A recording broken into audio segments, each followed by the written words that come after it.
What do you want people to stop asking disabled people about relationships, sex, or disability? I kind of just don't want people to keep asking me if I have sex. I've definitely had people come up to me after, especially if I've talked on a panel about disability or something like that, and might have touched on sexuality or touched on relationships, and then they'll be like, but how do you have sex? And I'm like, well, this is a weird place to ask me that. I think some really ignorant questions that rub me the wrong way is probably ones that you could just Google. I understand ones that were like, hey, how does this affect you? Or how do you deal with this? Like, I understand that that's probably coming from a perspective of I want to get to know you better. But asking really basic questions, while I don't mind them as much, is probably, you can probably just Google them. Questions that people ask, if that's about disability or queerness or being Aboriginal, there are always those same questions that come up again and again and again, and it's like, I'm tired. What access needs can people have in relation to sex? For me, my access needs are often around like the sensory experience of sex. Sensory needs are a really big thing that a lot of people tend to forget about. It can be very overstimulating. Not sticky things, not slippery things, or like minimizing those or warning me beforehand and like preparing mentally for those things. Having the ability to move to another space if you need to, immediately get changed or whatever it may be that someone needs to do in order to address their sensory needs can be huge. I can see a lot more like accessible sex toys and accessible like things you can attach to beds and stuff like that coming about. So I think people are recognizing that there are ways to have sex more accessibly for disabled people and non-disabled folks, and that's great. When it comes to sex, do you feel like people see you differently because you're disabled? Yes. A lot of people have the idea that like being disabled means that you can't be a regular adult. The classic is, you want STI screening and your doctor refuses it because you're disabled. You wouldn't have an STI, you don't have sex. These preconceived ideas can be really frustrating to deal with. Even in support services, we tend to make assumptions about disabled people and like the kinds of people that we have in our lives and the things that we do. It can really impact the help that we're able to receive, whether that be something like relationship violence or homelessness or any number of other things. What assumptions do people make about you as a disabled person that they should stop making? If I say I'm disabled, stop looking around for something that is sort of physically wrong with me? I use a number of different mobility aids.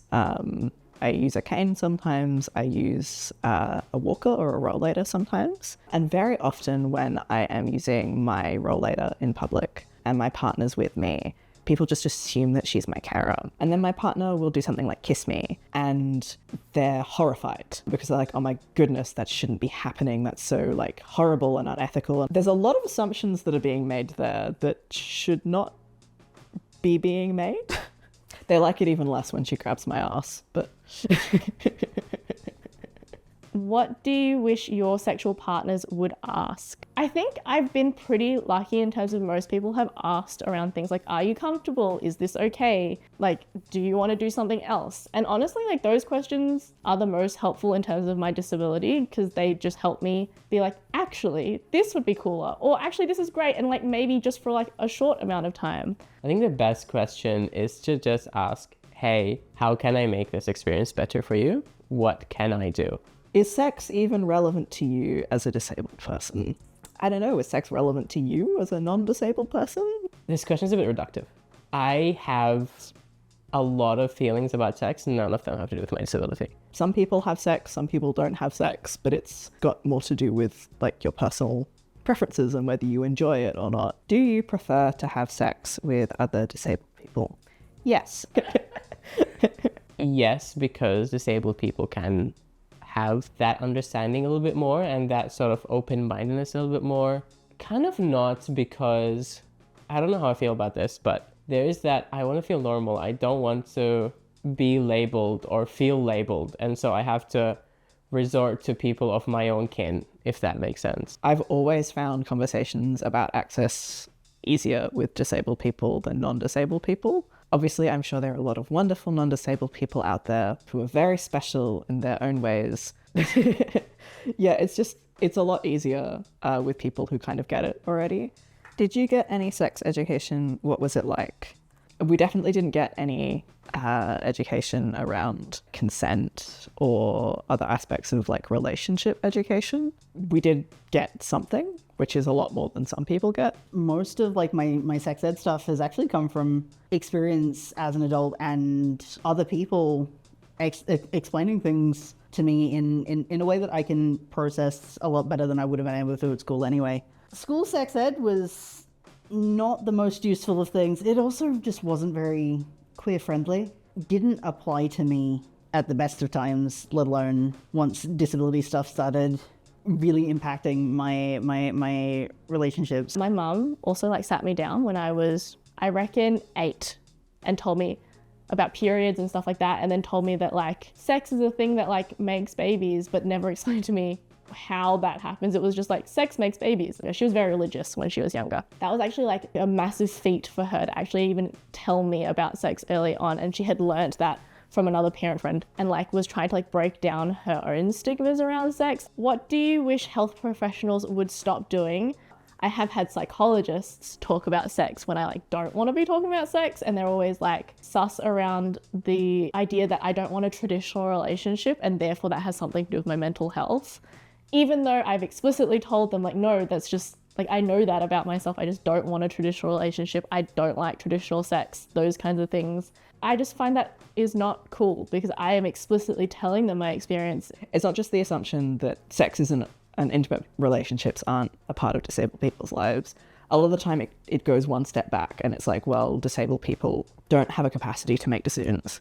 And that's why sex isn't a part of our lives. And that's a bigger issue, right? Because then all of the decision making isn't done by you. It's done by whoever they've decided is in charge of you. Can disabled people consent to sex? Yes, absolutely. Oh, good God. Yes.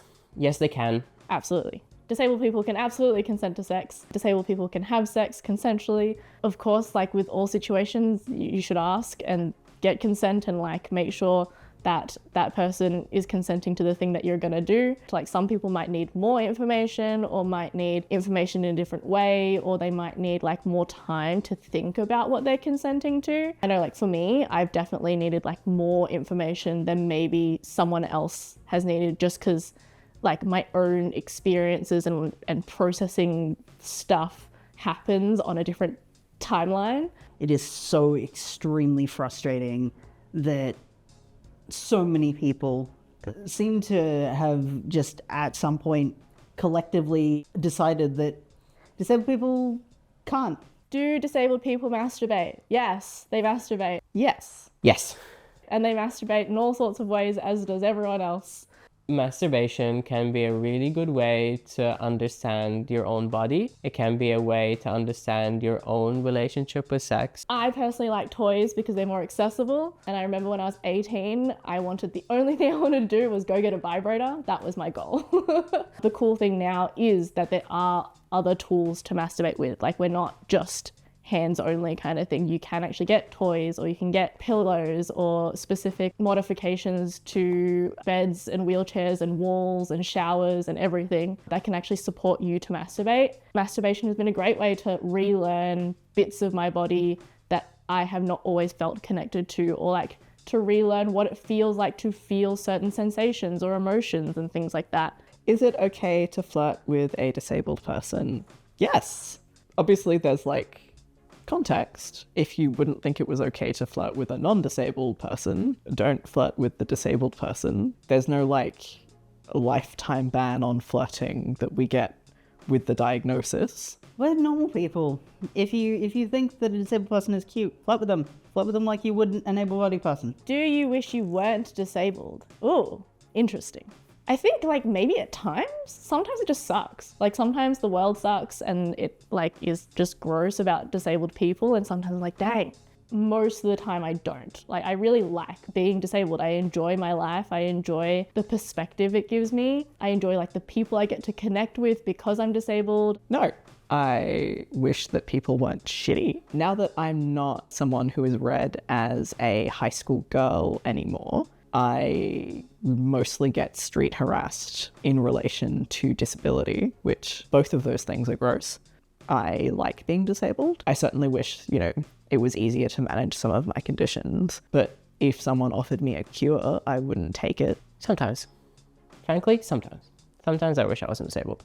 Sometimes I wish I could just get out of bed. How good would that be? Sometimes I wish I didn't have to worry about my sugar dropping, about my sugar being high. That being said, I accept it.